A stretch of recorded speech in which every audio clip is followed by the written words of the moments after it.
Eh bien, bonjour à toutes et à tous. Donc, comme l'a dit Nathalie, je suis Yves Desrichard. Je suis retraité. Je ne sais pas s'il y a d'autres retraités dans la salle. Je pense que non. Si? Très bien. Alors, si vous permettez, chers amis, nous allons toutes et tous les remercier de payer notre retraite. Sans provocation aucune, bien sûr. C'est très gentil parce qu'en plus, on ne pourra pas vous rendre l'appareil. Donc, comme l'a dit Nathalie, si je suis en retraite, c'est qu'effectivement, j'ai eu une assez longue carrière. Ce n'est pas du tout pour la résumer, c'est juste pour expliquer, effectivement, je pense, ma présence ici. J'ai notamment travaillé à l'ABES à deux moments. Un moment clé qui est celui de la création de l'ABES entre 1995 et 2001. Donc, j'ai participé à la création du SUDOC et de tous les outils, d'une partie des outils, ceux qui existaient à cette époque, que j'espère vous connaissez.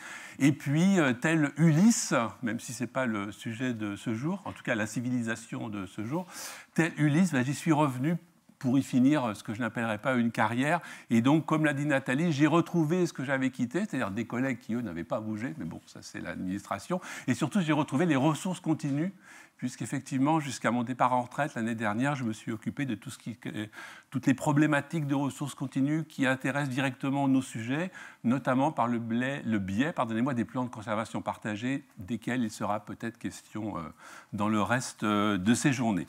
Donc, merci Nathalie de m'avoir proposé cette intervention, surtout que vous êtes pris vraiment il y a très longtemps, quoi. En fait, j'étais encore en activité quand vous m'avez demandé ça, en me disant qu'est-ce que vous faites en novembre 2023 ? Mais qu'est-ce que j'en sais, moi, ce que je ferai en novembre 2023 ?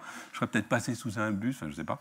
Mais bon, c'était très gentil. Donc, je rappelle un petit peu la commande pour expliquer et surtout pour que vous puissiez juger après si j'y ai répondu ou pas. Donc, l'idée, c'était de proposer en manière d'introduction un point de vue conceptuel avec le recul, je cite Nathalie, le recul et la prise de distance nécessaire, c'est-à-dire vous êtes vieux, vous êtes en fin de carrière, mais du coup, bon, c'est... voilà. Et de soulever l'ensemble des interrogations. Alors ça, j'aime bien aussi, parce que comme l'a dit Nathalie, je n'aurai pas à répondre aux questions. J'ai juste à poser les questions. Et ça, reconnaissez que c'est quand même... c'est du non-non, Nathalie. Merci, Nathalie. En fait, ce que vous m'avez demandé, Nathalie, c'était de dire des banalités que j'ai déjà dites des dizaines de fois. En fait, vous me demandez de radoter. Et comme vous savez, radoter, c'est l'exercice préféré des retraités. Donc voilà, j'en suis très content. Mais du coup, pour un peu, je dirais, intéresser la chose, parmi mes nombreuses activités de retraite, j'ai repris le latin. Voilà, parce que j'avais des vieux regrets de latin. Et je trouve que c'est une langue magnifique et d'une concision mathématique. Et du coup, je vais émailler ma présentation de citations en latin. Alors celle-ci, à moins qu'il y ait des latinistes dans la salle, parce que s'il y en a, je m'excuse d'avance auprès d'eux, je ne mettrai pas l'accent tonique, parce que c'est trop compliqué. C'est sur l'avant-dernière syllabe, mais pas tout le temps. Donc, comme je ne parle pas italien non plus, je ne mettrai pas l'accent tonique, mais ce n'est pas de la poésie, donc c'est moins grave. Par contre, vous pouvez essayer de traduire avant que moi, je vous le traduise, puisque, bien évidemment, je le ferai, je ne suis pas cruel. Mais pour celle-ci, on va attendre un petit peu quand même. Donc, pour introduire la présentation, alors toujours suspense, mais oui, ça marche, bien sûr. Je vous ai mis une première citation. On ne va pas jouer à chaque fois. Quod senior loquitur omnes consilium putant. Les conseils des personnes âgées sont les meilleurs. Voilà, c'est une maxime de Publilius Cyrus. Donc, pour illustrer le fait que je vais essayer justement de vous donner, du fait de ma carrière, entre guillemets, et des différentes expériences professionnelles, et puis aussi de l'intérêt que je continue à porter encore à ces sujets de conservation, je vais essayer de soulever des questions, puisque c'est le but. Et peut-être que certains ou certaines d'entre vous ont reconnu Dustin Hoffman dans Little Big Man d'Arthur Penn, un western alors très très vieilli, ce qui est assez paradoxal, puisque Little Big Man, ça doit être de 72, je crois, et je pense que maintenant, Dustin Hoffman, il a le visage qu'il avait maquillé à l'époque. Ne varietur, bon ça je ne pense pas que ce soit très difficile à traduire, mais ça va illustrer un peu longuement ma présentation, mais j'espère que vous verrez l'intérêt d'avoir pris cet objet, puisqu'il s'agit d'un objet, pour l'illustrer. Ça veut dire, afin qu'il n'y soit rien changé, en fait le ne varietur, c'est une expression qu'on utilise, ou qu'on utilisait plutôt, je pense, dans le milieu de l'édition, pour dire que là c'est la version qu'on va imprimer, on n'y touche plus, en fait, c'est le ne varietur. Voilà. Donc, ça, c'est pour vous illustrer que la conservation pérenne, c'est possible. Alors évidemment, dans certaines conditions, avec certains objets, certains matériaux, certains types d'informations, mais vous avez devant vous ce qu'on appelle l'épigramme funéraire dit du jeune navigateur, qui est conservé à Aix-en-Provence, au musée Granet. Mais c'est pour ça que j'ai choisi cet exemple-là, parce qu'en plus, il a été trouvé à Marseille, d'après les sources que j'ai pu consulter, ce qui illustre la rivalité bien connue entre Aix et Marseille, bien sûr. C'est un épigramme, c'est-à-dire un épigramme, je vous rappelle la chose, c'est un petit poème satirique, normalement, mais en fait, et je reviendrai à la fin de la présentation pour vous le traduire, même s'il est en grec, c'est plutôt d'un épitaphe qu'il s'agit. On y reviendra à la fin de la présentation. Le but de cet objet, c'était d'essayer d'en extraire les principaux concepts qu'on va avoir à manipuler pour ce qui est des problématiques de la conservation pérenne. Alors, là encore, vous serez ou non convaincu par ma démonstration, mais il y a, alors, cet objet date a priori du IIIe siècle avant Jésus-Christ. C'est notre forme de chronologie, c'est un peu absurde s'agissant d'objets avant, puisque évidemment, mais bon, ça nous permet quand même d'avoir une idée du fait que cet objet, il a plus de 2300 ans à peu près, quelque chose comme ça. Et qu'il est donc... Alors, on pourrait croire qu'il est intact, mais en fait, non. D'après les sources que j'ai consultées, en haut, il y avait un bandeau sur lequel il y avait le nom de la personne dont c'était l'épitaphe. Et à une époque donnée, mais enfin en 2300 ans, il peut se passer beaucoup de choses, eh bien, on a apparemment réutilisé le bout, le haut de cette pierre pour en faire, je ne sais pas moi, des fondations, des trucs comme ça, parce que vous savez que c'est quand même à une époque très récente qu'on a considéré des objets qui nous paraissent patrimoniaux sacrés, qu'on les a considérés comme tels. Moi qui habite à Montpellier, donc à proximité de Nîmes, comme vous le savez, les arènes de Nîmes, au Moyen-Âge et dans les siècles qui ont suivi, il y avait des gens qui habitaient dedans. Ce n'était pas du tout patrimonial. Bon, pardon. Le matériau de cette pierre, c'est du calcaire, c'est du marbre de Cassis, donc c'est pareil, on reste dans le local. De toute façon, à l'époque, on ne pouvait pas se permettre de mettre ça dans des containers pour les transporter à l'autre bout du monde, hein, donc c'est du marbre de Cassis. Le texte, alors j'ai cherché, j'ai essayé de trouver un truc en latin, parce que c'était quand même plus, je dirais, plus adapté à ma présentation, mais le problème, c'est qu'à Marseille, on est quand même plutôt dans une ville grecque que latine. Donc, comme je voulais rester sur la thématique marseillaise, eh bien, je me suis résolu à une pierre dont le texte, si certains ou certaines peuvent le lire, est en grec. Mais ça ne nous empêchera pas de le traduire et je pense quand même que ça illustrera la chose. Alors, juste un petit mot sur l'histoire de cette pierre, parce que ça illustre aussi les problèmes du temps, en fait, et que la conservation pérenne, par définition, c'est du temps, et que le temps, il faut le gérer, et qu'il peut se passer des choses pendant ce temps. Cette pierre, elle a été, a priori, achetée au début du XVIIe siècle par un érudit, un humaniste, qui s'appelait M. Pérec, pas comme Pérec, ça s'écrit pas pareil. Et en fait, elle a été retrouvée lors du chantier de démolition de son hôtel particulier à la fin du XVIIIe. Ce qui veut dire qu'entre sa création, si je puis dire, et la fin du XVIIIe, on ne sait pas où elle était, cette pierre. Voilà. Donc c'est quand même intéressant de voir que, malgré tout, elle a quand même traversé les temps de façon à peu près pérenne, puisque l'information qui a gravé j'imagine, un scripteur inconnu, eh bien, on peut toujours la lire, que le matériau, à part le bandeau qui manque en haut, eh bien, il est toujours là, et que, sans être désagréable, il y a quand même beaucoup plus de chances que cette pierre traverse les 1000 ans qui nous attendent que bien des fichiers informatiques que vous aurez créés hier. Voilà. Donc, si j'ai choisi cet exemple, ce n'était pas du tout pour dire, ça aussi c'est un exercice préféré des retraités, c'était mieux avant, ce n'est pas du tout pour ça, c'était juste pour utiliser la pierre comme une façon de poser les problématiques. Ab uno disque omnes, sur un seul cas, connaît-les tous. C'est dérivé de l'Énéide de Virgile, comme vous le savez. En fait, c'est l'idée qu'un seul exemple suffit pour comprendre une totalité. C'est-à-dire qu'avec cet exemple-là, je vais essayer d'introduire les principaux concepts que je vais manipuler dans le temps qui me restera. Sur cette pierre, d'une certaine manière, vous avez déjà toutes les problématiques de la conservation pérenne. Vous avez des informations qui sont donc en grec, comme on l'a dit. Et déjà, comme je vous l'ai dit, il y a des informations qui manquent, puisqu'on ne sait pas de qui c'est l'épitaphe. Vous verrez à la fin, si j'ai le temps, je vous traduirai le texte, et bien, il n'y a pas le nom de la personne dont c'est l'épitaphe. Ça veut dire qu'il y a, et cette information, tout indique qu'elle figurait bien sur la pierre au départ. Donc déjà, même un support aussi pérenne que ça, cette information manque. Information, on a un support. Donc je vous l'ai dit, c'est une pierre de cassis, un calcaire, qui apparemment est très très résistant, puisqu'on l'utilisait dans l'Antiquité, notamment pour les travaux publics, et pour faire en partie les fameuses vias qui continuent encore à structurer, je dirais, les voies de circulation, en tout cas en Europe. D'ailleurs, cette durabilité du support, c'est un élément essentiel des problématiques qu'on va avoir à aborder. Alors là, je vais me permettre, j'en aurai 2 ou 3 comme ça, de placer ce que j'appelle des axiomes. Je me tourne vers notre mathématicienne.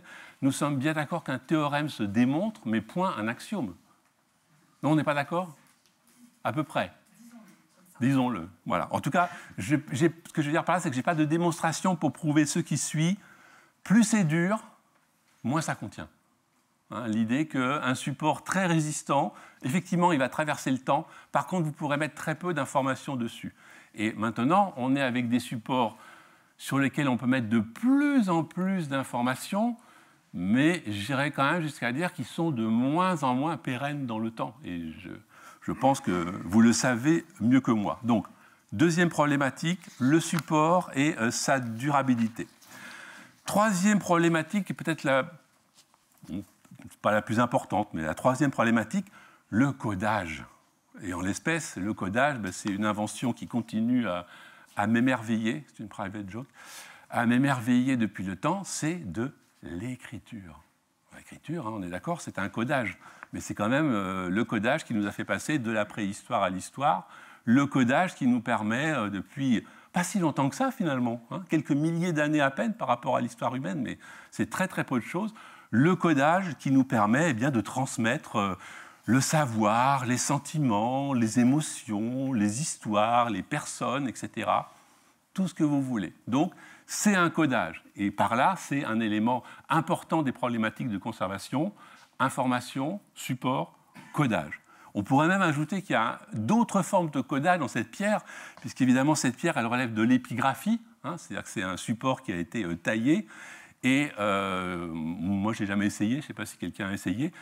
Graver dans une pierre, même si vous êtes un bon praticien et avec un bon stylet, ce n'est pas un exercice facile. Hein. Et du coup, c'est pour ça, une des raisons, que les caractères sont en majuscules. Ce serait absolument impossible de graver une pierre comme ça, surtout aussi dure, avec un stylet qui n'arriverait pas à faire des trucs aussi fins que le demande la majuscule. C'est aussi pour ça que les premières écritures, notamment les écritures cunéiformes, elles avaient des formes assez rectangulaires, géométriques, parce qu'on les faisait avec un stylet et que donc ça conditionnait la forme d'écriture. Je ne sais pas si je suis clair. C'est-à-dire, il y a un codage qui conditionne une autre forme de codage.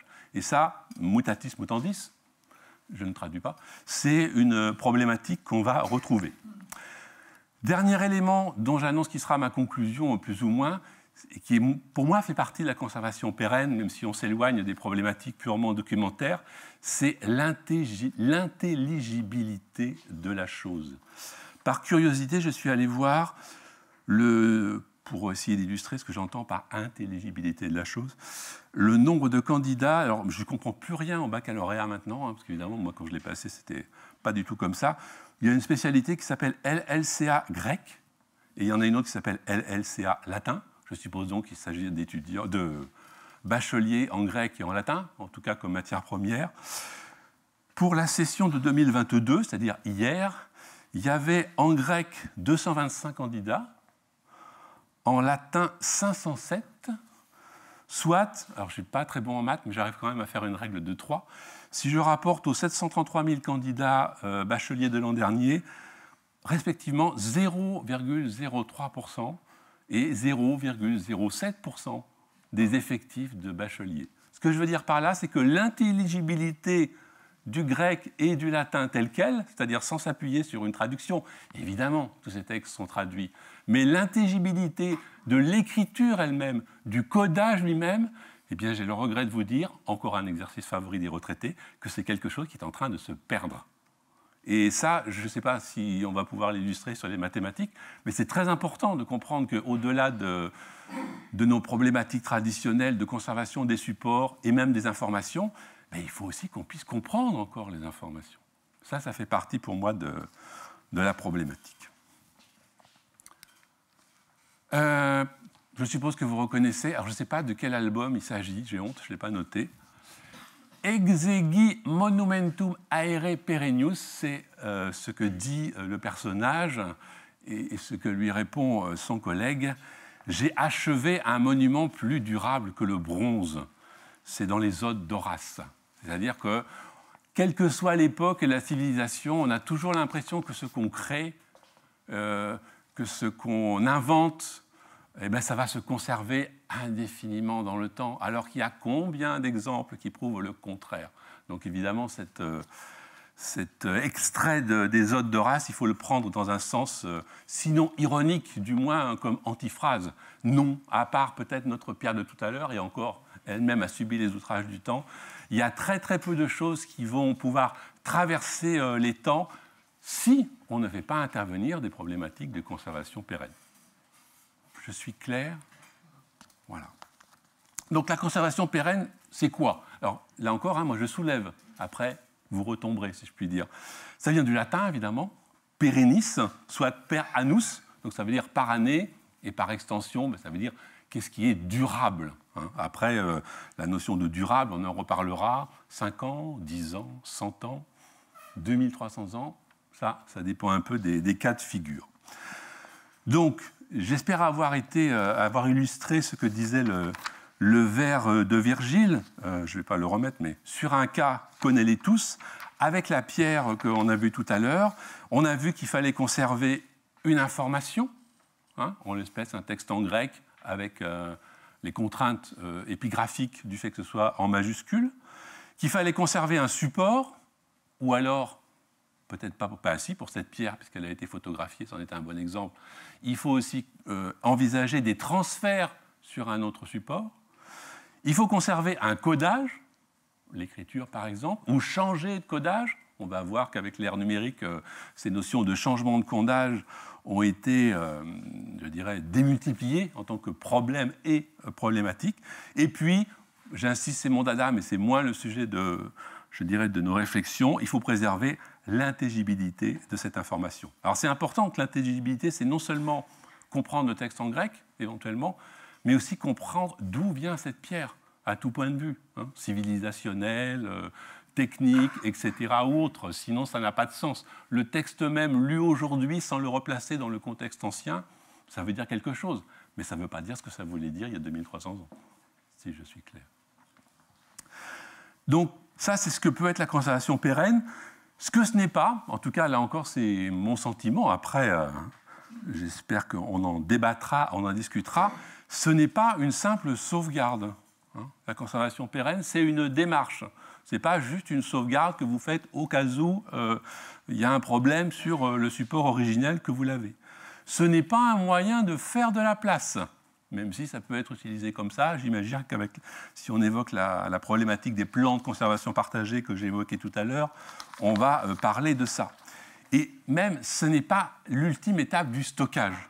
Ce n'est pas un stockage. Forcément, c'est une démarche qu'il faut mettre en œuvre et qui est une fin en soi, qui n'est pas quelque chose qu'on fait en fin de course en disant on va le mettre là. Ça pouvait marcher, fut un temps et encore. Par exemple, cette pierre-là, pendant 18 siècles, plus que ça même, elle a été quelque part. J'imagine que personne ne s'est soucié de sa conservation. Il n'empêche qu'elle a traversé les temps. Mais c'est parce que c'est une pierre en calcaire hugolien, avec les papiers qu'on a maintenant, avec les supports informatiques qu'on a maintenant, avec les codages des supports informatiques qu'on a maintenant, avec les papiers qu'on a maintenant. Les papiers qu'on a maintenant sont mieux que ceux du XXe siècle. Mais bon, on ne peut plus tabler sur le fait qu'on va le mettre dans un coin et que ça va se conserver tout seul pérennement. Ça ne marche pas. Donc il faut mettre en œuvre une vraie démarche de conservation pérenne et par conséquent, il faut que ce soit une vraie politique avec une vraie problématique et des vrais choix. Quotidie est déterior posterior dies, celle-là je l'aime bien, Ça, c'est aussi un truc de retraité. Chaque jour, le lendemain est pire que la veille. C'est aussi une maxime de Publius Cyrus. Alors, je ne sais pas du tout qui est Publius Cyrus, mais vous verrez tout à l'heure d'où j'ai puisé ma science apparemment immense de citations latines. Le problème, justement, de la conservation pérenne, et je viens de l'évoquer en disant qu'on ne peut pas se contenter de stocker et d'attendre que ça se conserve, c'est qu'il y a plein de sujets qui rendent ce problème de la conservation pérenne plus aigu de jour en jour, de mois en mois, d'année en année. Le premier problème, et vous le connaissez bien évidemment, c'est l'inflation. Je ne parle pas du prix du pain, de la baguette, tout ça. Je parle de l'inflation d'informations et de supports à conserver. Je pense que personne ne contredira. J'imagine que dans les maths, c'est comme dans beaucoup de disciplines. Le nombre d'articles, de comptes rendus, de livres, de publications, enfin bref, le nombre d'informations à conserver de manière démesurée. Et à une époque où peut-être on pouvait imaginer de tout conserver, parce qu'il paraissait, je ne parle pas des maths, hein, je prends un exemple en général, mettons qu'il paraissait 20 revues spécialisées, bon, c'était faisable. Maintenant, il peut en paraître 200, 2000, on ne sait pas, ou apparemment on va retrouver parfois les mêmes articles rédigés différemment, parce que ça fait partie de la logique, là encore, ce n'est pas un reproche, hein, d'une partie de la logique de la recherche scientifique aujourd'hui. En tout cas, il y a une montée en puissance quantitative du nombre d'informations qui est assez effarante et qui donc illustre, à mon sens, la maxime. La même chose en termes d'inflation vaut aussi pour les supports d'information. Je ne parle même pas de l'exemple de la pierre. À l'époque où il y avait la pierre, il y avait, je dirais, les tablettes d'argile, peut-être les carapaces de tortue, ce genre de choses. Enfin, le nombre de supports sur lesquels on pouvait inscrire de l'information était très limité. Après, comme vous le savez, on a eu le papyrus, après, on a eu le parchemin, et après, une fois que les Chinois ont consenti à nous en donner le secret, on a eu le papier. Ça, c'est quand même un truc fascinant.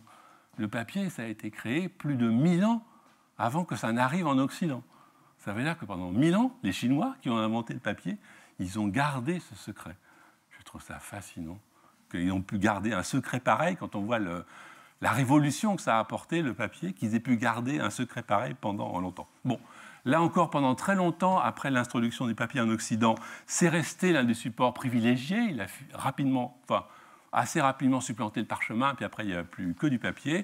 Et à partir de la fin du XIXe siècle et de la révolution industrielle, pendant le XXe siècle et encore aujourd'hui maintenant, alors là, on a une inflation de supports, de matériaux et de natures différentes qui devient presque décourageante à énumérer, puisque vous avez des supports en plastique, je ne sais pas, le disque vinyle pour un retraité comme moi, les disques durs, ils sont en plastique pour la plupart, vous en avez en métal, vous en avez en verre, vous en avez en céramique, etc. Donc on est loin du calcaire hugolien. Et puis surtout, ces supports, ils ont une forme de plus en plus variée. Vous avez des bandes, des disques, des photographies, les films, même si les films, c'est aussi des bandes en fait, mais je dirais que l'inflation qualitative du nombre de supports qui s'accompagne de l'inflation quantitative du nombre d'informations à conserver sur ces supports, quotidie est déterior posterior dies. Même chose, je dirais, même si on pourrait avoir l'illusion du contraire, pour ce qui est du codage, puisque beaucoup de ces supports maintenant, je ne vous l'apprends évidemment pas, sont numériques, et donc on pourrait dire c'est du codage binaire, fondamentalement. Je dirais, quel que soit le codage numérique que vous allez utiliser, il se réduit. Alors moi, à l'époque, on m'avait appris soit le courant passe, soit le courant ne passe pas, 0, 1. En fait, je crois que c'est plus subtil que ça, c'est plutôt un problème de variation de tension entre un peu de tension et beaucoup de tension. Enfin, l'idée est la même, c'est un truc avec deux valeurs. Ouais. Ça, c'est la base. Et effectivement, une photographie prise sur la plage, le dernier film de Christopher Nolan, la captation de cet après-midi, basiquement, ça va être du codage binaire. Mais en fait, et comme vous le savez tous, derrière ce codage binaire, il y a une quasi-infinité de contraintes en termes de format du fichier qui va en résulter, de logiciels qu'il faut pour utiliser ce fichier, de systèmes d'exploitation qu'il faut pour utiliser le logiciel qui utilise le fichier, etc., etc. Donc, à l'apparente unicité du codage binaire, il faut bien substituer en fait la multiplicité en fait des codages à base binaire. Donc là encore, on a une inflation quantitative, qualitative, et on retrouve les trois éléments de ma problématique épigraphique du départ, information, support, codage, tout cela augmente, tout cela se complexifie. Normalement là, vous êtes... c'est le but. Et en plus, je n'ai pas de solution vraiment... non, je plaisante. À apporter. Voilà, donc il faudra quand même éviter de sombrer. Alors, je suppose que vous savez ce que c'est la siligomanie, la capacité, mais c'est une maladie, hein, de tout conserver. Pardon de cet aparté, mais ma femme avait une tante comme ça. On a mis 3 mois à vider sa maison. Celui-là aussi, je l'adore. Ça, c'est un truc de retraité. Hein. Quelqu'un? Non? Nascentes morimur finisque aborigine pendet. C'est dans un traité d'un nommé Manilius. Nous mourrons en naissant et la fin dépend de l'origine. Je vais essayer d'illustrer les deux notions. La première notion, c'est qu'on pourrait imaginer dans un monde idéal que comme notre pierre, on le pose là, ça va rester. Eh bien non. La majorité des supports que je viens d'évoquer, aussi bien le papier qui est resté pendant longtemps le support maître que, mais ça c'est une évidence, les supports informatiques, tous ces supports sont appelés à se détériorer. Et ils sont appelés à se détériorer ab origine. Hein. Par exemple, j'ai évoqué tout à l'heure la qualité des papiers. Je pense que vous savez tous ou toutes que entre la fin du 19e et on va dire le début du 20e jusqu'aux, je sais pas moi, aux années 50, on utilisait des papiers blanchis, mais blanchis de façon industrielle et mal.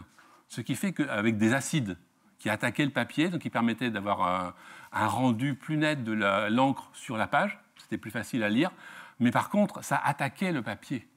Et comme il s'agissait de supports qui n'étaient pas conçus justement pour de la conservation pérenne, c'était des journaux, des journaux quotidiens ou hebdomadaires, après on les jette, hein, c'est pas le problème. Et bien, du coup, beaucoup de ces supports papier s'auto-détériorent, même placés dans de très bonnes conditions de conservation. Alors même que, je ne sais plus quand est-ce que j'ai vu ça, je ne sais pas moi, pour reprendre un de mes autres sujets pas sujet de recherche, mais un de mes autres hobbies de retraité, si j'avais sous les yeux les manuscrits de Jacques le Fataliste de Diderot, je pense que le papier sur lequel il a été écrit aurait bien supporté les 350 ans qu'il a déjà traversés. Par contre, si je veux lire, je ne sais pas moi, la petite illustration, le petit journal, c'est-à-dire des journaux qui paraissaient à la fin du 19e, début 20e, qui étaient tirés à des centaines, voire des millions d'exemplaires, et bien là, presque on ne peut plus les manipuler en fait. Parce qu'en les manipulant, on les détruit. Hein. Donc cette notion, je dirais, de détérioration et d'obsolescence, elle vaut pratiquement pour tous les supports que j'ai évoqués. Pour le papier, il y a aussi bien d'autres raisons, mais je vais y revenir rapidement en faisant une sorte de typologie plus ou moins développée des risques en fait, qui sont liés. Pour les supports informatiques, que dire? Là encore, je dirais l'autodestruction ou l'obsolescence de ces supports. Je ne sais pas si dans la salle, il y a encore des gens qui ont des vidéocassettes ou même des cassettes audio. Moi, j'en ai plein, mais je n'ose pas les mettre dans ce qui me reste de magnétophone pour rerouler la bande, parce que je pense qu'elle va casser la bande. Hein. C'est-à-dire, les cassettes audio et les cassettes vidéo aussi, c'était une matière plastique sur laquelle il y avait un support magnétique, donc, à l'époque. Cette matière plastique, elle est éminemment sujette à détérioration dans le temps, surtout si elle est mal conservée à la chaleur, à l'humidité, ce genre de choses. Mais même, je pense que si elle est bien conservée, au bout d'un moment, elle finit par s'auto-détruire. Et donc, le support s'autodétruisant, bien évidemment, l'information qui figure sur ce support, qui est quand même notre enjeu principal, cette information, elle va disparaître elle aussi. Donc, les supports entre guillemets de conservation, ce n'en sont pas. Ils ont tous leurs faiblesses en tant que matériaux et ils ont tous leurs faiblesses en tant que support. Et histoire de bien vous achever, il n'y a rien à y faire. Hein. Je veux dire, il y a eu, moi, au cours de ma entre guillemets carrière, j'ai eu l'occasion de travailler sur des vidéodisques. Je ne sais pas si vous voyez ce que c'est. En fait, c'était le support analogique qui a précédé les CD, en fait. Et à l'époque, on nous vendait, enfin on voulait nous vendre des vidéodisques en verre, ou ce genre de choses, c'est-à-dire le genre de choses qui allaient se... A priori, le verre, c'est aussi un matériau très stable, hein, c'est comme la pierre, qui allait se garder 100 ans, 200 ans. Sauf que, je ne sais pas s'il y a eu beaucoup d'expérience, mais même si on avait un vidéodisque en verre, bah, plus personne, plus aucun appareil ne pourrait lire les informations qui ont été codées dessus. Hein, donc, il y a cette problématique assez fataliste du fait qu'il y a une détérioration et une obsolescence qui obligent, mais c'est ça où c'est intéressant, du coup ça oblige à créer une dynamique, il y a une détérioration presque inéluctable et des matériaux et des codages et des informations. Alors pour le prendre sur un plan plus dynamique et plus optimiste, eh bien c'est aussi ça, ce sur quoi il faut s'appuyer pour mettre en œuvre et éventuellement imposer à certains décideurs, j'imagine qu'on en reparlera aussi, pour mettre en œuvre une vraie politique de conservation pérenne. Il y a d'autres risques qui, eux, sont, communs à l'ensemble des supports et que je vais esquisser puisque ça faisait partie, a priori, de la feuille de route que m'avait donnée Nathalie, hein, l'idée de donner un cadre conceptuel. Il y a d'autres risques qui sont vrais pour tous les types de supports. Par exemple, des risques environnementaux. Petit aparté, on a été en contact, quand j'étais à l'ABES, avec des centres de conservation de publications en série américains. Et chez eux, il y avait une problématique que nous, on n'avait pas du tout, qui était celle des tremblements de terre. Hein, c'est-à-dire qu'ils s'arrangeaient pour que, admettons qu'un périodique soit conservé dans 2 endroits différents sous forme papier. Sur un des 2 endroits, eh bien, il y avait une activité sismique réduite. Ça n'a pas l'air comme ça, mais sans même parler des tremblements de terre, inondations, incendies, on connaît tous des exemples de bibliothèques qui ont été emportées par les flots. Et moi, qui suis à nouveau un latiniste, eh ben, je ne sais pas si vous avez su, mais il y a 2 ou 3 ans, je crois, il y a un gros serveur informatique du côté de Strasbourg, je crois, qui a brûlé. Eh ben, il y avait le dico latin dessus. Et bien maintenant, je ne l'ai plus, le dico latin, parce qu'ils n'ont jamais réussi à retrouver les informations. Et ils n'ont jamais réussi à remettre en place le serveur. Donc, c'est important, la conservation pérenne, parce que ça peut arriver, ce genre de choses. Hein, ça paraît toujours fantastique, un peu moins maintenant qu'on commence à être habitué à avoir des catastrophes de plus en plus exceptionnelles, mais tremblements de terre, inondations, incendies, ça peut arriver. Donc, ça fait partie des risques qu'il faut prendre en compte pour mettre en œuvre une politique de conservation pérenne. Il y a évidemment aussi des risques budgétaires, on en reparlera, notamment à la table ronde de mercredi. Vous avez aussi des risques juridiques. Nathalie a évoqué que je suis un cinéphile assez averti.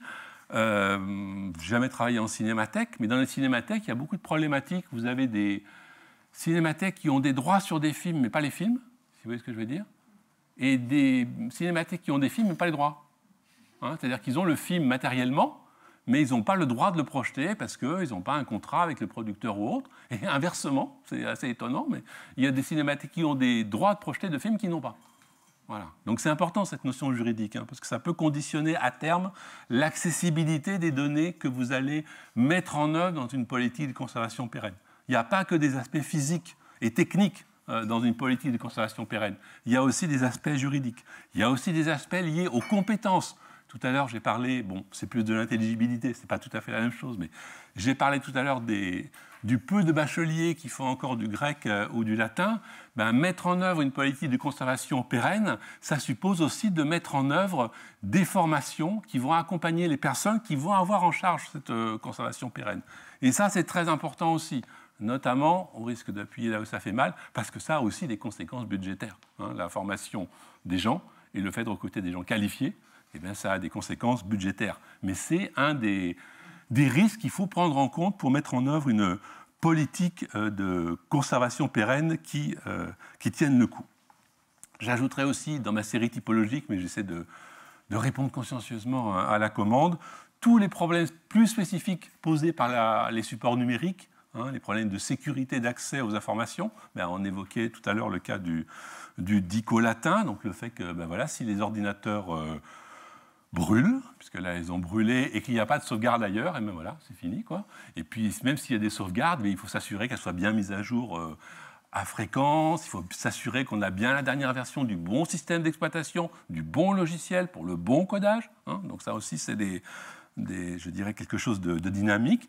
Et puis, puisqu'on est en partie entre collègues bibliothécaires et documentalistes, il y a aussi la problématique des métadonnées qu'il faut associer à ces informations qu'on va conserver sur un support et qui, pour certaines d'entre elles, ne pourront pas être accessibles autrement. Là encore, je suis désolé, je vais prendre un exemple personnel, mais c'était le truc du début, là, recul et prise de distance nécessaires.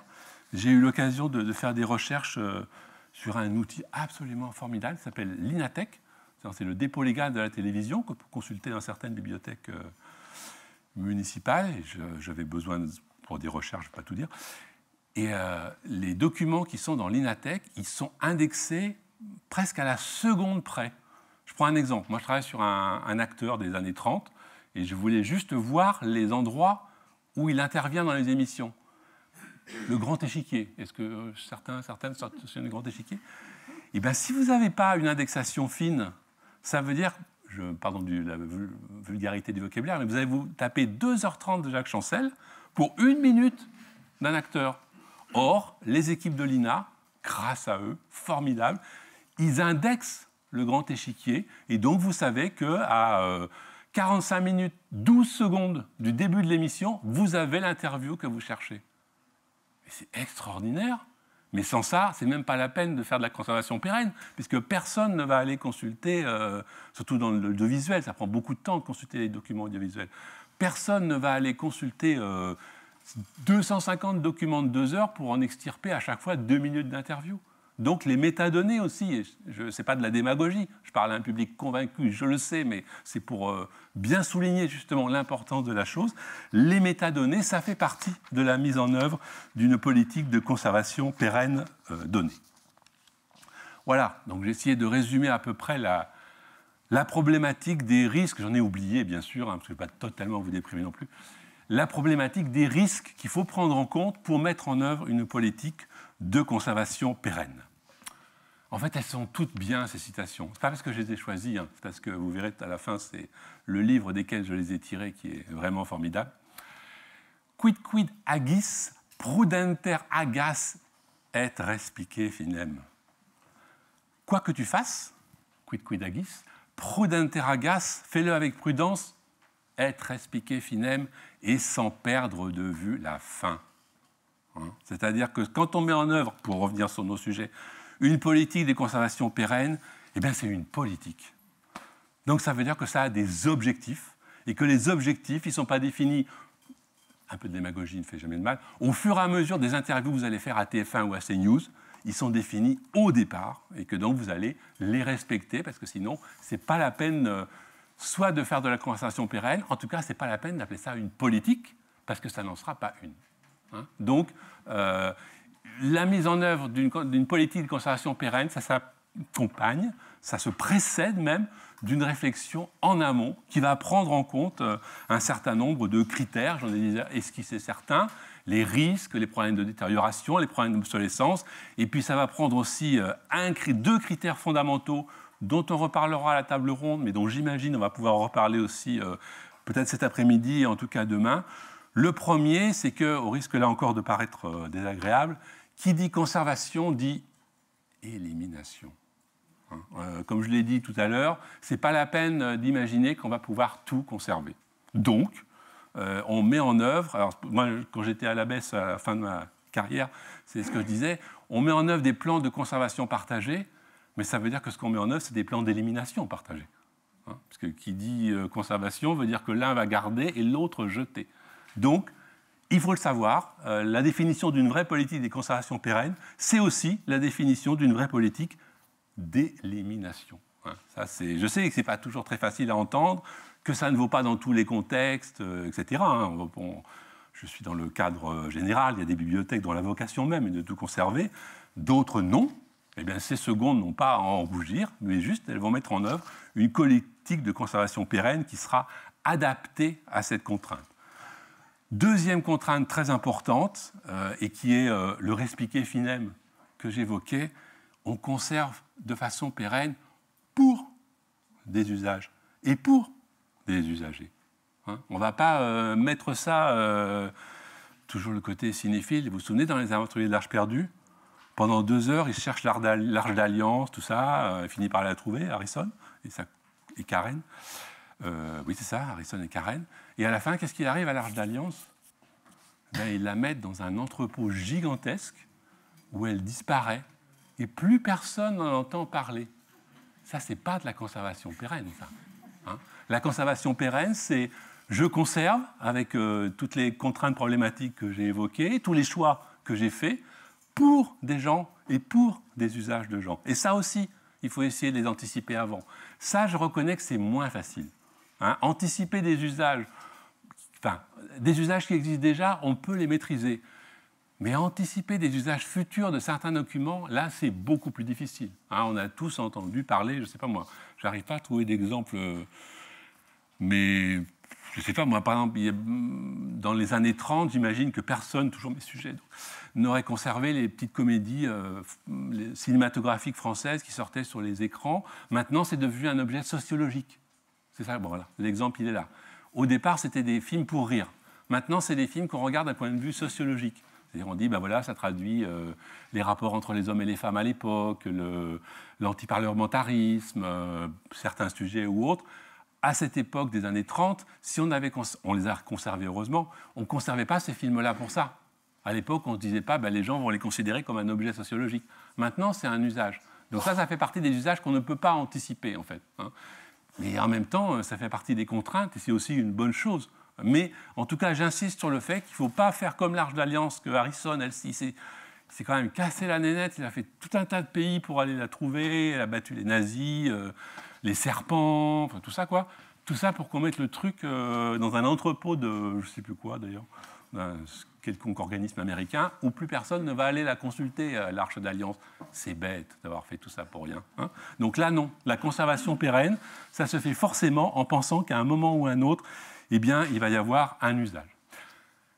Est-ce que quelqu'un se souvient comment s'appellent les gens qui collectionnent les boîtes de camembert?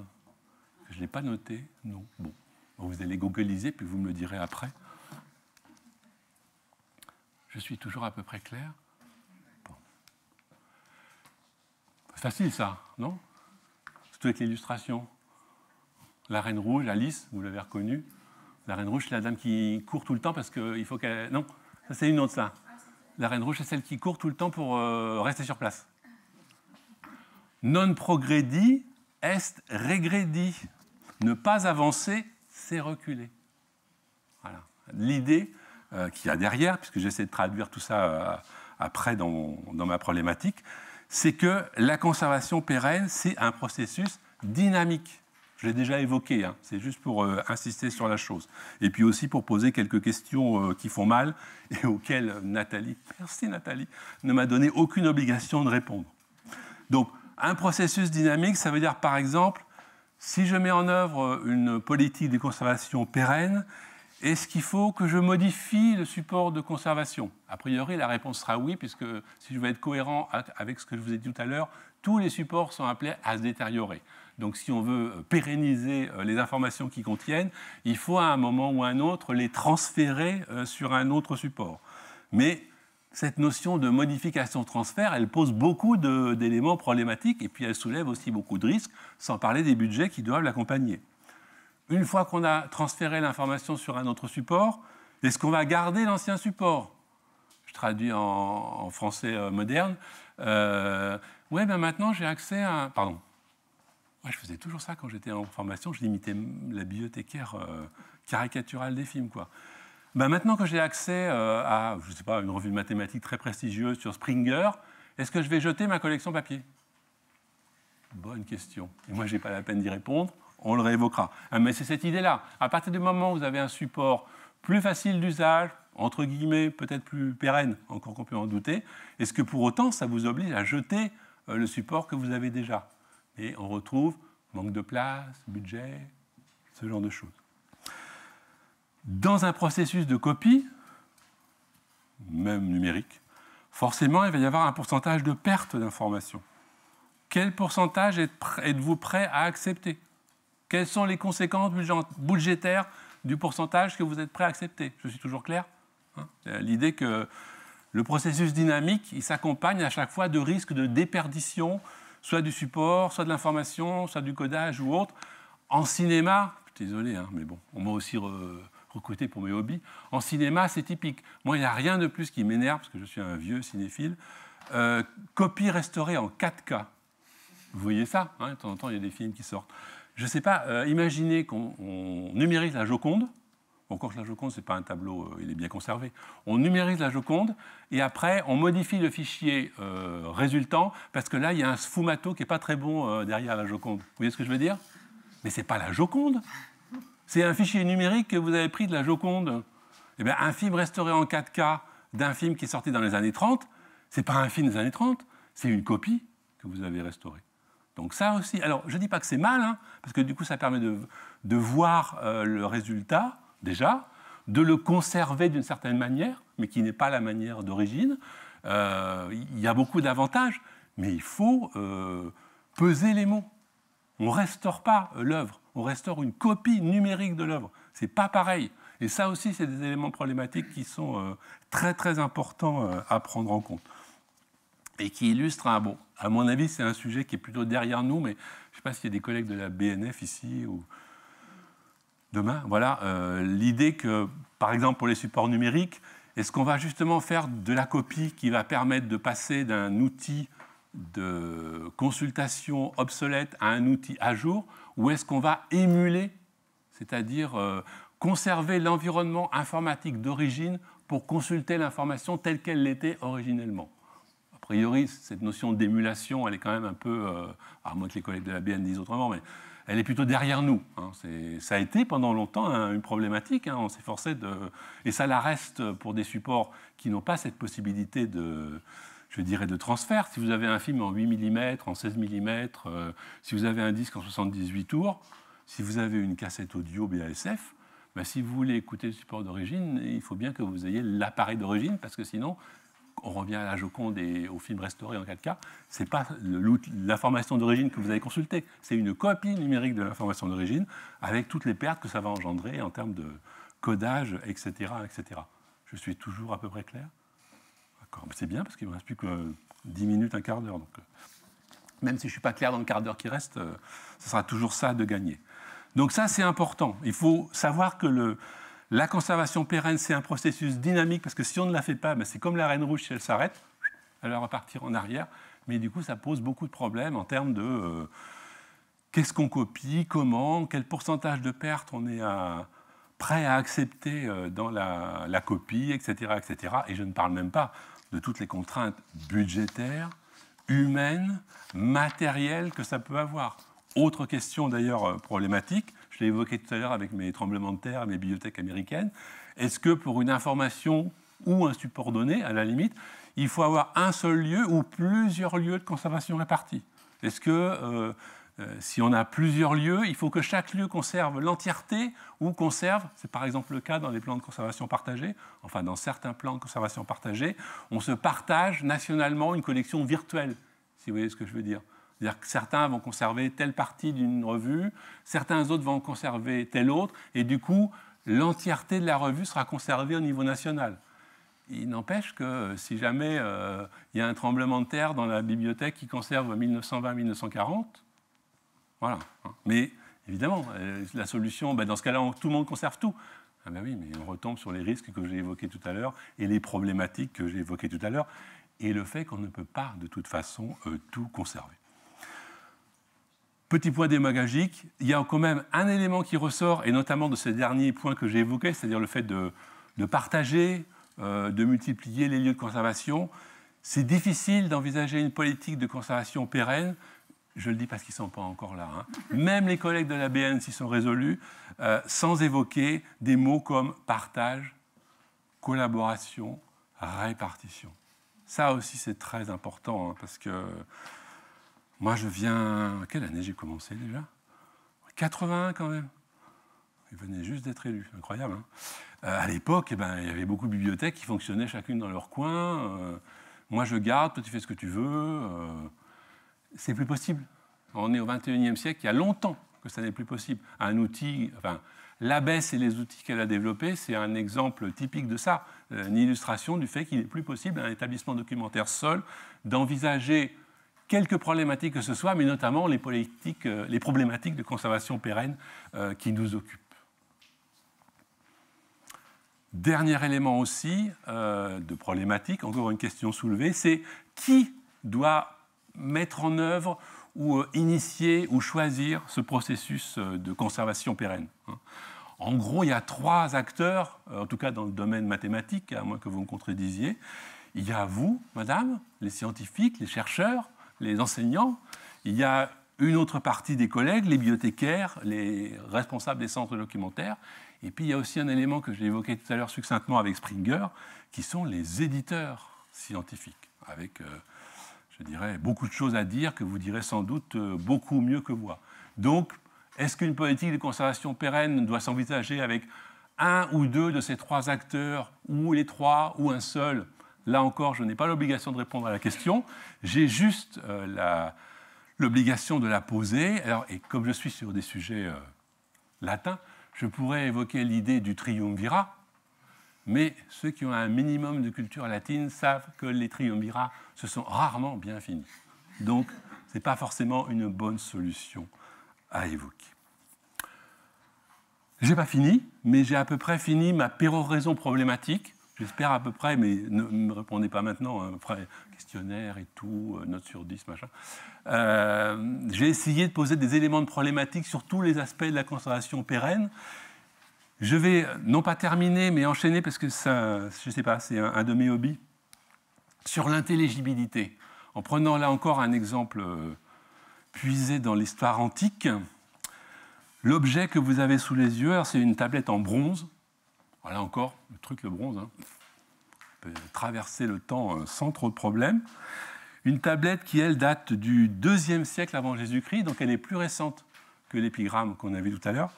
Et ça s'appelle la Tabula Cortonensis, la table de Cortone. C'est une ville où on l'a trouvée en plusieurs morceaux, comme vous pouvez voir. Et il manque un morceau, comme vous pouvez voir aussi.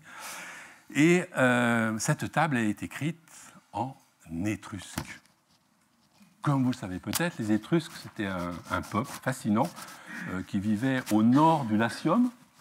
Et au fur et à mesure que les Romains ont commencé à s'épandre, eh bien, ils ont attaqué les peuples, les royaumes étrusques. C'était le malheur des Étrusques d'ailleurs. Ils avaient des villes-royaumes en fait. Ils étaient encore un élément à l'appui de la collaboration. Ils étaient plus ou moins rivaux et indépendants. Du coup, face à c'était pas l'Empire romain, mais face à Rome, qui était une puissance unique, ils n'ont pas fait le poids. On voit pas le micro? C'est pas ça, c'est que ça fait du bruit. Ah pardon, autant pour moi. Merci. Ouais, désolé. Donc du coup, ils n'ont pas fait le poids, et du coup, eh bien, là, j'ai pas l'adage latin, mais je vais essayer de le retrouver. Malheur aux vaincus. C'est assez fascinant de penser qu'on peut lire l'alphabet étrusque, qui est inspiré du grec, et qui n'a rien, enfin, qui a rien à voir, qui n'est pas l'alphabet latin, c'est un autre alphabet, mais on ne comprend pas ce qui est écrit sur cette table. Parce qu'en fait, le corpus de textes conservés est trop faible pour que les chercheurs aient pu reconstituer la langue qu'il y a derrière cette écriture, et on n'a jamais trouvé, pour l'étrusque, l'équivalent de la pierre de Rosette, que vous connaissez évidemment, qui a, c'était pas le seul élément, mais qui a quand même permis de déchiffrer les hiéroglyphes. Pour l'instant, on n'a pas trouvé d'éléments comparables, et donc, eh ben, l'intelligibilité de ce texte, on ne l'a pas. Et ça, je trouve ça... Et pourtant, il est plus récent que la tablette que je vous ai montrée tout à l'heure. Donc, réfléchissez bien, c'est pour essayer de porter sur un plan plus conceptuel le sujet des 3 jours, et ce n'est pas du tout péjoratif, hein, mais l'idée qu'au-delà des papiers acides, des logiciels obsolescents, qui deviennent obsolètes, pardonnez-moi, il y a cette idée qu'il faut aussi s'assurer que les humains, a priori, qui vont utiliser les informations que vous conservez de façon pérenne, ils puissent toujours les comprendre. Il y a un autre exemple peut-être moins fascinant, mais aussi plus clair, c'est toute l'iconographie de la peinture de la Renaissance, toute l'iconographie de la peinture de la Renaissance. Dans les peintures de la Renaissance, vous avez toute une série de codes, symboles, de couleurs, de formes, d'objets, d'animaux, etc., qu'on a complètement perdus. Et du coup, on voit les tableaux avec une intelligibilité contemporaine, mais on ne les voit plus tels que les voyaient les gens de l'époque. Intelligibilité. Ça, c'est important, je pense, de garder à l'esprit qu'a priori, on n'est pas là seulement pour conserver de l'information sur un support, on est là pour conserver l'intelligence humaine qu'il y a derrière cette information. Et bien, ça suppose que nous aussi, on ait cette intelligence humaine. Je vais quasiment boucler dans les temps, comme prévu, avec le retour à ma petite diapositive. Donc, je vous traduis... j'ai peiné, hein. Non, je plaisante. Je vous traduis ce qui est dit, c'est assez court, hein. Même si c'est en majuscule, donc comme je vous l'ai dit, le support dure, mais du coup, il n'y a pas beaucoup d'informations. Arrête tes pas, passant. Moi, un jeune homme, je t'appelle. Moi, cher à la divinité et qui ne suis plus mortel, donc qui est mort. Non encore marié, tout semblable par l'âge aux jeunes dieux amicléens, sauveurs des marins, marin moi-même, j'éprouvais du plaisir sur les flots de la mer. Mais, ayant obtenu de la piété de mes parents ce tombeau, je suis délivré des maladies, de la souffrance, du souci et de la peine. Encore une problématique de retraité. Tous ces désagréments, en effet, chez les vivants, les corps les subissent, mais chez les morts, il existe deux groupes. L'un va errant sur la terre, l'autre participe aux évolutions des constellations célestes. De cette troupe, je suis un membre, après avoir obtenu une divinité comme guide. Voilà, je voulais juste vous traduire cette chose. Et je vais finir par un déglaçage et une vraie fin. Le déglaçage, c'est quelques considérations très provocatrices d'un vieux mâle blanc sur la conservation pérenne et sa problématique. Je l'ai fait très court. Là, vous avez une vue. Ce n'est pas une photo, parce que par définition, ce type d'objet physique ne se photographie pas. Mais au milieu de la photo, vous avez la première photo, on va dire donc, d'un trou noir, hein, qui a été prise le 10 avril 2019, c'est-à-dire il n'y a même pas 5 ans, par un télescope placé en orbite. Et ce trou noir, je cite, hein, fait plus de 6 milliards de fois la masse du Soleil. C'est quand même assez conséquent. Mais j'ai oublié, tout à l'heure il n'y avait pas de citation, mais là j'ai oublié de vous traduire motus in fine velocior. Très bien. Le mouvement s'accélère vers la fin. À la fin, c'est demain, forcément, hein, surtout pour un retraité. Je caricature. Enfin, l'idée que je voulais maladroitement dire derrière, et c'est plus de la provocation pour alimenter les débats que ce que je pense vraiment, c'est que d'un côté, on a un souci de plus en plus prégnant de la notion de conservation. J'ai évoqué tout à l'heure les arènes de Nîmes. Les gars, ils n'en avaient rien à faire des arènes de Nîmes. Ils prenaient des pierres pour construire leur maison, tout ça. Donc, cette notion de sacralisation de la conservation, est-ce qu'elle n'est pas quelque part paradoxale dans un monde où, vous en serez d'accord, en parallèle ou en contraire ou à côté, je ne sais pas, on assiste à une destruction accélérée du milieu vivant, hein, animaux, plantes, terrains, paysages, mer, océans, glaciers. Tout ça est en train de disparaître à une vitesse accélérée. Et nous, tout ce qu'on essaie de faire, c'est de conserver de plus en plus de choses. Mais ça, on ne le conserve pas, du coup. On a un choix, on jette. Provocation. Deuxième provocation, mais peut-être plus concrète, à mon avis, c'est le fait que, comme je l'ai évoqué dans ma présentation, la conservation pérenne, ça coûte. Et par exemple, j'en évoquais tout à l'heure les contraintes de conservation du papier. On a tous appris ça dans les écoles de bibliothécaires. Il faut telle température, tel taux d'hygrométrie. C'est les bases.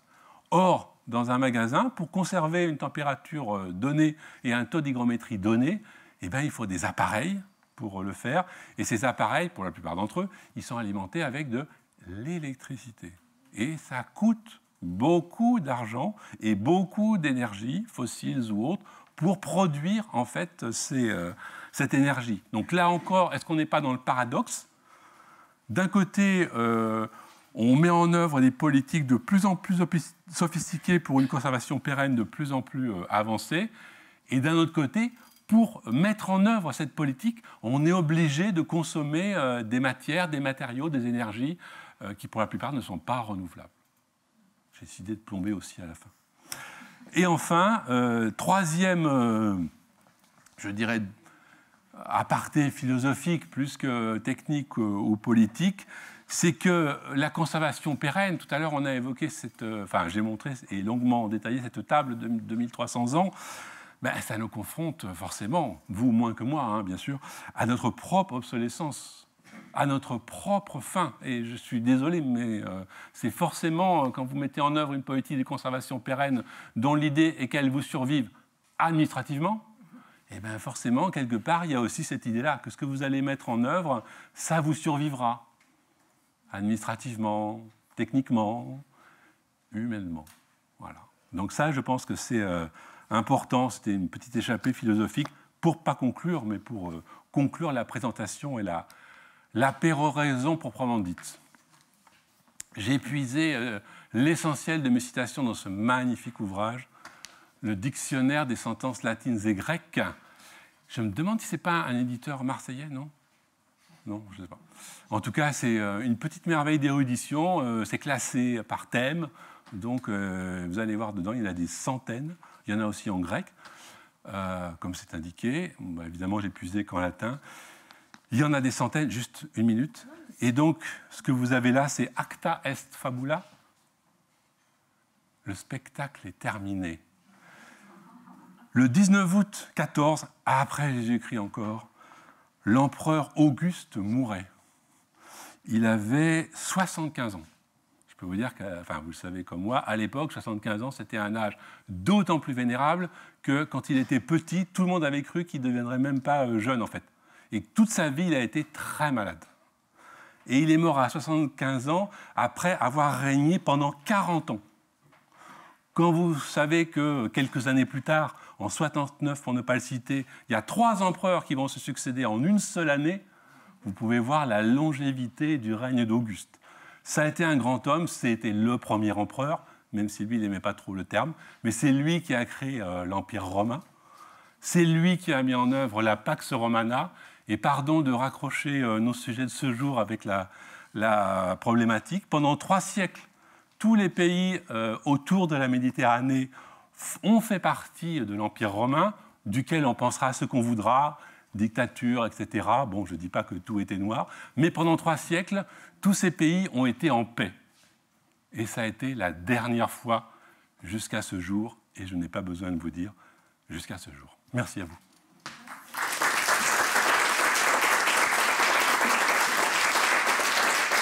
On peut prendre quelques minutes pour des questions, s'il y a des questions.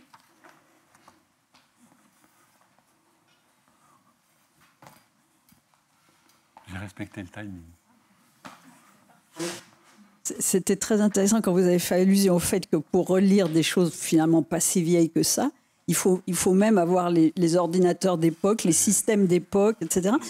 Et j'avais entendu il y a assez longtemps un exposé de quelqu'un de la BN, on pourra demander demain aux gens de la BN qui viendront, qu'eux, ils gardent justement les anciens matériels et les systèmes et les versions de telles... Alors justement, c'est ça à vérifier, oui, parce que moi, mon exposé, c'était il y a une dizaine d'années. Voilà. Un bon sujet, une bonne question à leur poser, oui, tout à fait. Je n'ai plus de réponse, je n'ai que des questions, c'était la commande. Alors la question, c'est peut-être plus pour les mathématiciens dans la salle. Est-ce qu'il y a des cas, je peux l'exposer, où en mathématiques, enfin en recherche mathématique, on a envie de conserver donc l'original et ne pas se baser juste sur une copie?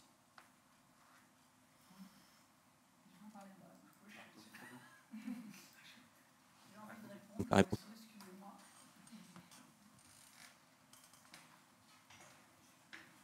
Je peux vous dire, c'est toujours super touchant de lire un manuscrit original. Parce que, par exemple, moi, j'ai travaillé sur les textes, sur un petit traité d'Alembert pour le prix de l'Académie des sciences de 1750 de l'Académie de Prusse.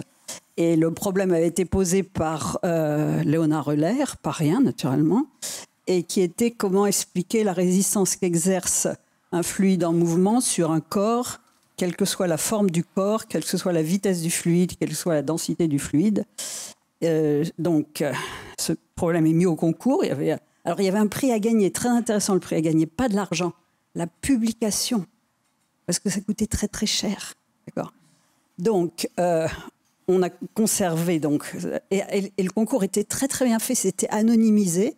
Par exemple, le texte sur lequel j'ai travaillé, l'original de d'Alembert, ça commence incipit.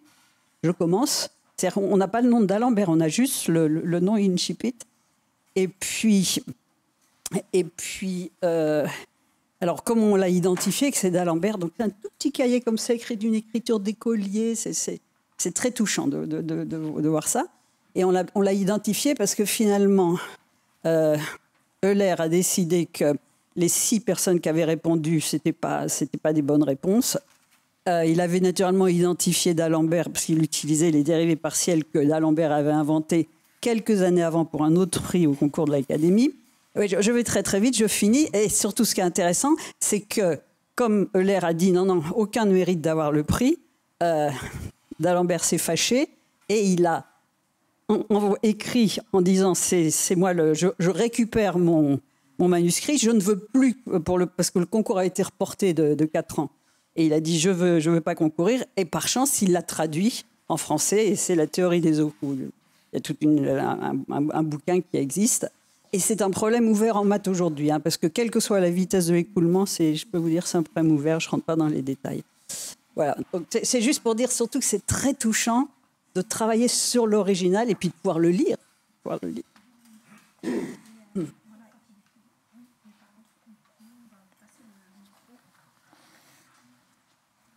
Et parmi les 6 co-auteurs, il y en a 4 qui ne sont pas identifiés. Il y en a un seul qui est identifié, c'est celui qui a gagné le concours 4 ans plus tard, qui était un protégé d'Euler et qui avait un Giacomo quelque chose, et qui